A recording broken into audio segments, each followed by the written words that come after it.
কখনোই দুশ্চিন্তা মাথায় নিয়ে ঘুমোতে যেতে হয় না। একটা ছোট্ট গল্প বলি।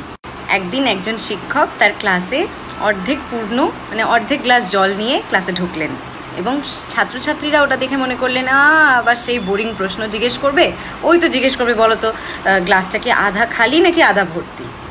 শিক্ষক জিজ্ঞেস করলেন, আচ্ছা ছাত্রছাত্রীরা তোমরা বলো তো কতটা ওজনের জল আমি এই গ্লাসের মধ্যে ধরে রেখেছি হাতে করে। তারপর যার যার আন্দাজ মতন একে একে ছাত্রছাত্রীরা উত্তর দিল যে স্যার এতটা ওজন, অতটা ওজন, অতটা ওজন হবে।